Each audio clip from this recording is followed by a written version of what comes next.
কালো মাছ ফেললে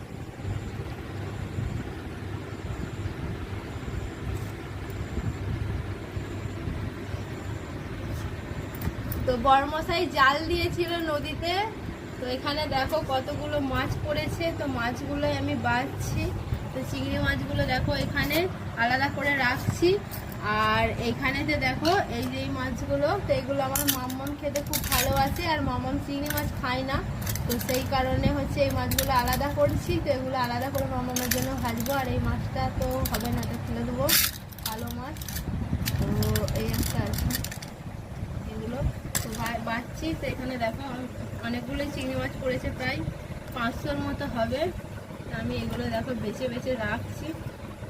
তো কে কে চিংড়ি মাছ খেতে পছন্দ করো কমেন্টে জানাও। তো চলে আসো আজকে আমাদের বাড়ি চিংড়ি মাছ খাওয়ার জন্য। আমি তো ভীষণ পছন্দ করি, কিন্তু বাঁচতে একদমই ভালো লাগে না। আর আমাদের বাড়ির আমার বড়মশাই, মা, আমরা সবাই চিংড়ি মাছ পছন্দ করি, শুধু আমার মাম্মামি খায় না।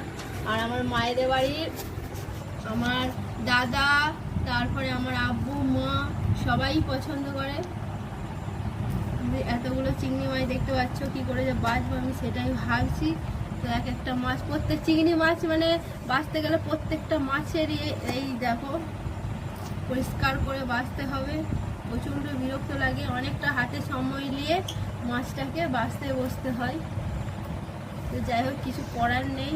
মানুষ তো মানে চিংড়ি মাছের এত দাম, তো মানুষ চিংড়ি মাছ পাচ্ছেই না। আর আমাদের তো প্রচুর মানে সবসময় চিংড়ি মাছ হয়, কারণ পাশেই নদী আছে আর বড় মশাই দেয় জাল। তো সেই কারণে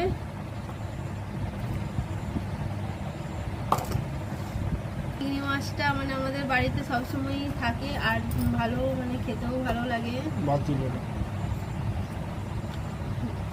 সবসময়। মানে বেশি পরিমাণে থাকলে পরে আর বেশি বেশি খাওয়া হয় নানা রকম মানে বানিয়ে।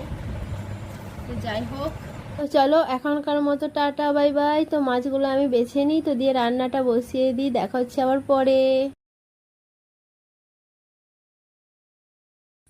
তো এখানে দেখো বড়মশাই লাউ শাক নিয়ে এসছে। তো লাউ শাকগুলো আমি বাছতে বসেছি।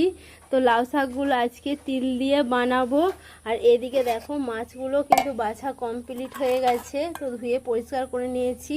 আর কিছু মাছ হচ্ছে আমাদের পাশে দুটো বাড়ি আছে, তো তাদের দিকে দিয়েছি। তো সেই কারণে কম হয়ে গেছে। তো সবাইকে দিয়ে খাওয়াটাই ভালো, তাই না?